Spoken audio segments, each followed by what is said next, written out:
तो मेरा बड़ा है, इसको हम कैसे कुछ कह सकते हैं। हम अगर नहीं सहेंगे, कुछ कह देंगे तो हमारे रिश्ते ही खराब हो जाएंगे, हमारे रिश्ते ही समाप्त हो जाएंगे। पर सोचने की बात यह है कि उस व्यक्ति को आप अपना कैसे मान सकते हैं जो आपकी तकलीफों की वजह हो। अपना तो वो होता है जो हमारी तकलीफों को दूर कर दे। तो गीता का ये उपदेश है कि किसी को भी अपना फायदा मत उठाने दो, किसी को भी खुद पर जुल्म मत करने दो, क्योंकि आप जितना सहेंगे लोग आपको उतना सहने के लिए और मजबूर करेंगे। गीता का पहला अध्याय जिसका नाम अर्जुन विषाद योग और दूसरा अध्याय जिसका नाम सांख्य योग है, उसके आरंभ में अर्जुन ने श्री कृष्ण के आगे अपना दुख प्रकट किया है कि हे केशव, मैं कौरवों से कैसे युद्ध कर सकता हूं। ये सब तो मेरे अपने ही हैं। मैं कैसे भीष्म पितामह और द्रोणाचार्य से युद्ध करूंगा, क्योंकि वो दोनों मेरे पूजनीय हैं। इसलिए इन गुरुजनों को मारने से तो अच्छा है मैं भिक्षा के अन्न को खाकर अपने जीवन का गुजारा करूं। और जिन कौरवों से मैं युद्ध करने जा रहा हूं वो सब धृतराष्ट्र के पुत्र मेरे भाई ही हैं, मेरे अपने ही हैं। इन सबको मारने से अच्छा है कि मैं सन्यासी बन जाऊं। तो श्री कृष्ण ने अर्जुन से कहा कि यहां कौन अपना है और कौन पराया है। जो अधर्म करता है उसके साथ युद्ध करना तुझे मोक्ष और मुक्ति देगा। तू अपने इस मन के मोह को त्याग दे, नहीं तो सारा जग तेरी निंदा ही करेगा, तुझे डरपोक कहेगा। बात अपने पराये की नहीं है, बात धर्म और अधर्म की है, बात सही और गलत की है। अगर तू गलत को सहेगा, उसका अंत नहीं करेगा, तो गलत करने वाले को और बल मिलेगा, वो और भी गलत करेगा। इसीलिए मन के मोह को त्याग करके तू युद्ध कर। महाभारत की एक और कहानी भी है। जब अर्जुन के पुत्र अभिमन्यु की युद्ध में मृत्यु हो जाती है तब अर्जुन बहुत दुखी होता है, रोने लगता है। वो श्री कृष्ण से कहने लगा कि मेरा पुत्र अभिमन्यु मर गया है, मैं ये दुख बिल्कुल भी सहन नहीं कर सकता, मैं भी अपने आप को समाप्त कर लूंगा।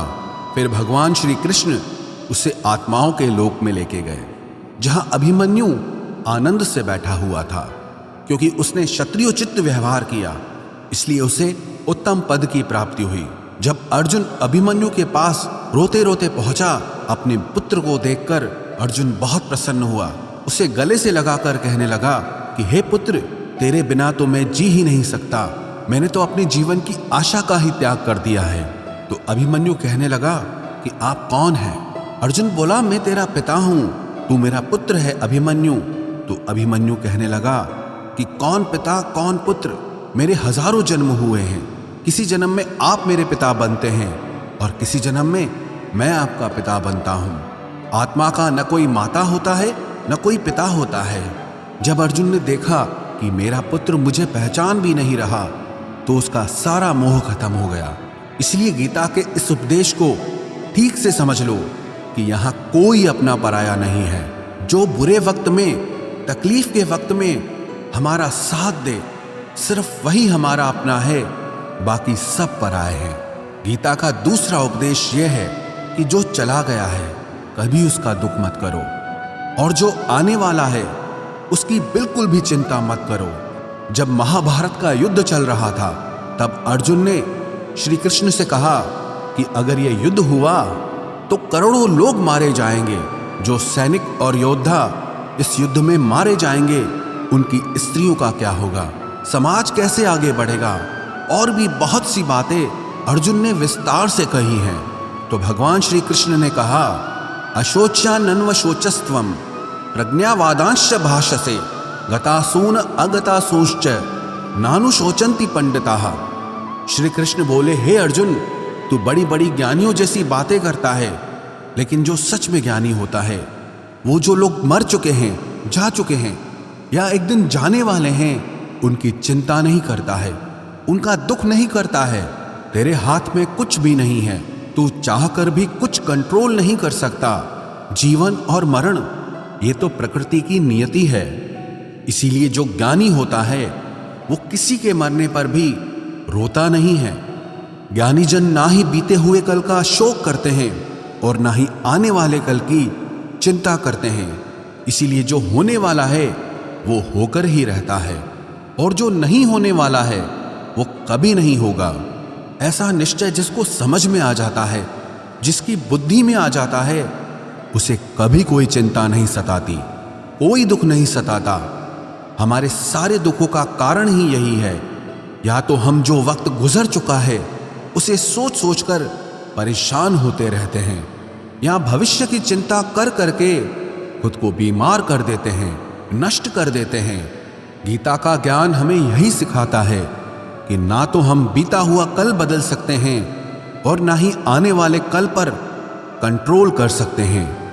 हमारे हाथ में सिर्फ वर्तमान है, सिर्फ आज का ही पल है। हमारा 98% तनाव और चिंताएं भूतकाल और भविष्यकाल के बारे में सोचते रहने से होता है।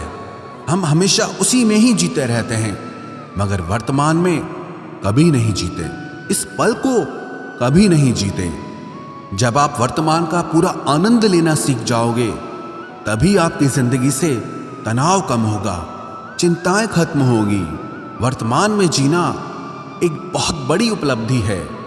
हमारे हाथ में भी सिर्फ आज का ही पल है। हमें जो भी करना है आज ही करना है।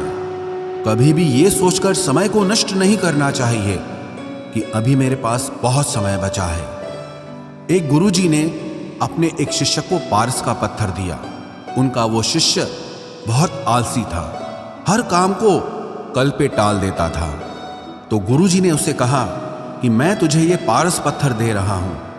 इस पारस पत्थर से जब तू लोहे को स्पर्श कराएगा तो वो लोहा स्वर्ण बन जाएगा, सोना बन जाएगा।